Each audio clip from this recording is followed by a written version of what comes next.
എല്ലായിടും ചെയ്യുന്ന ഇവിടെ മാത്രം 11 വർഷം 12 വർഷം ജയിലിൽ കിടക്കും. അമേരിക്കയിലേക്ക് ഇത് സാർവത്രികമാണ്. കേരളത്തിൽ ലീഗലൈസ് ചെയ്യണമെന്ന്. കഞ്ചാവൊക്കെ കടയിൽ പോയിട്ട് നമ്മൾ 10 രൂപ കൊടുത്തിട്ട് മിഠായി വാങ്ങണ പോലെ വാങ്ങുന്ന രൂപത്തിലേക്ക് എത്തിക്കണമെന്ന്. ഇതാണ് ഇവിടെ ലിബറൽവാദികൾ വാദിച്ചുകൊണ്ടിരിക്കുന്നത്. പക്ഷേ ഇസ്ലാം കൃത്യമായി കൊണ്ട് പഠിപ്പിക്കുന്ന ലഹരി ഉണ്ടാക്കുന്നതെല്ലാം ഹറാമാണ്. അത് മദ്യമാകട്ടെ, അത് സ്റ്റിക്കറുകളാകട്ടെ, സിന്തറ്റിക് ലഹരികളാകട്ടെ, സിറിഞ്ചുകളാകട്ടെ, എന്താകട്ടെ, മനുഷ്യൻ ലഹരി ഉണ്ടാക്കുന്നത് എന്തുണ്ടോ അതെല്ലാം ഹറാമാണ്. കാരണം അത് മനുഷ്യന്റെ മസ്തിഷ്കത്തെ, ബുദ്ധിയെ നശിപ്പിച്ചു കളയുന്നതാണ്. അവന്റെ ജീവന് അപകടമാണ്. കേരളത്തിൽ നടക്കുന്ന ആൽക്കഹോളുമായി ബന്ധപ്പെട്ട്, മദ്യവുമായി ബന്ധപ്പെട്ട് നടന്ന മരണത്തിന്റെ സൂചകതകൾ എടുത്ത് പരിശോധിച്ചാൽ മനസ്സിലാക്കും. വ്യാജമദ്യ ദുരന്തമായിക്കൊണ്ട് എത്രയെത്ര മരണങ്ങൾ കേരളത്തിൽ നടന്നിട്ടുണ്ട്. ഇന്ത്യയിൽ തന്നെ, ലോകത്ത് തന്നെ നടക്കുന്ന മരണങ്ങളിൽ വളരെ വലിയ ഒരു ശതമാനം തന്നെ ലഹരി കൊണ്ടാണ് എന്ന് WHO പുറത്തുവിട്ട റിപ്പോർട്ടിൽ കാണുവാൻ സാധ്യമാകും. അതേപോലെ 200-ലധികം രോഗങ്ങളാണ് ലഹരി ഉപയോഗം കൊണ്ട് മാത്രം ഉണ്ടാകുന്നതെന്ന് WHO വേൾഡ് ഹെൽത്ത് ഓർഗനൈസേഷൻ, ലോകാരോഗ്യ സംഘടന പുറത്തുവിട്ട കണക്കിൽ കാണാൻ സാധ്യമാകും. കേരളത്തിലും ഇതിന്റെ അവസ്ഥ വിഭിന്നമല്ല. 2014-18 കാലയളവിൽ കേരളത്തിൽ 1,93,000 റോഡ് അപകടങ്ങളാണ് ലഹരി ഉപയോഗിച്ച് വണ്ടി ഓടിച്ചുകൊണ്ട് മാത്രം ഉണ്ടായിട്ടുള്ളത്. അതിൽ 20,000 മരണങ്ങൾ സംഭവിച്ചിട്ടുണ്ട് എന്ന് നമുക്ക് കാണാൻ സാധ്യമാകും. അതേപോലെ WHO പുറപ്പെട്ട 2018 പുറത്തുവിട്ട കണക്ക് പ്രകാരം 2.6 ലക്ഷം മരണം ഇന്ത്യയിൽ മാത്രം ലഹരിയുടെ ഉപയോഗം കൊണ്ട് ഉണ്ടായി എന്ന് ലോകാരോഗ്യ സംഘടന പുറത്തുവെച്ച കണക്കിൽ കാണാൻ സാധ്യമാകും. കേരള പ്ലാനിംഗ് ബോർഡ് വിട്ട കണക്ക് പ്രകാരം 67% പ്രശ്നങ്ങൾ ആളുകളിൽ, കേരളത്തിൽ 67% ആളുകളിലും ആരോഗ്യ പ്രശ്നങ്ങൾ ലഹരി കൊണ്ടുണ്ടാക്കുന്നു എന്ന് കാണാൻ സാധ്യമാകും. കണക്കുകൾ കൃത്യമായി കൊണ്ട് പഠിപ്പിക്കുന്നു ലഹരി എന്തുകൊണ്ട് അപകടമാണ്. ഇസ്ലാം പണ്ടേ ഇത് ഹറാമാക്കിയത് മനുഷ്യന് പ്രയാസമുള്ളത് കൊണ്ട്. പലിശ മറ്റൊരു തിന്മയാണ്. സമൂഹത്തിൽ നിന്ന് പലിശ ഇല്ലാതെ ജീവിക്കാൻ കഴിയുന്നില്ല. ആളുകൾ വണ്ടി വാങ്ങുന്നത്, വീടെടുക്കുന്നത്, പഠനം നടത്തുന്നത് എല്ലാം പലിശയിലാണ്. ഇസ്ലാം പഠിപ്പിക്കുന്ന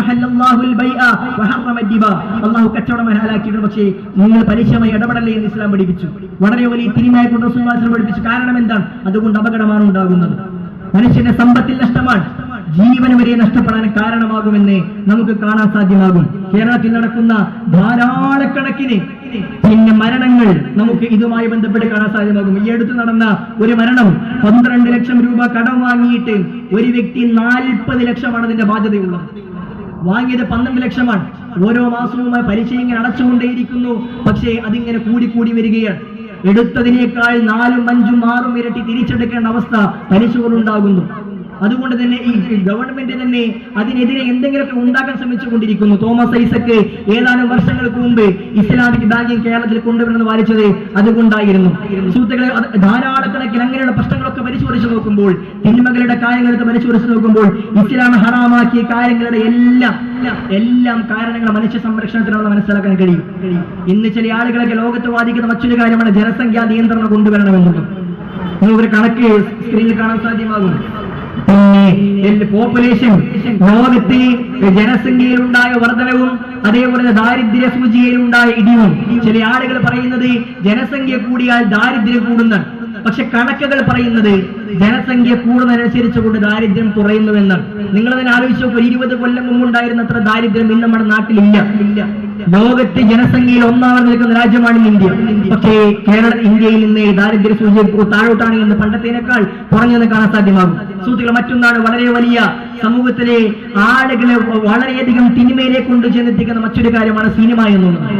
പരിശുദ്ധമായ ഇസ്ലാമിന്റെ പ്രമാണങ്ങൾ പരിശോധിച്ച് നോക്കുമ്പോൾ സമൂഹത്തെ തിന്മയിലേക്ക് കൊണ്ട് നയിക്കുന്ന ഈ സിനിമയെ ഹറാമാക്കിയത് കാണാൻ സാധ്യമാകും.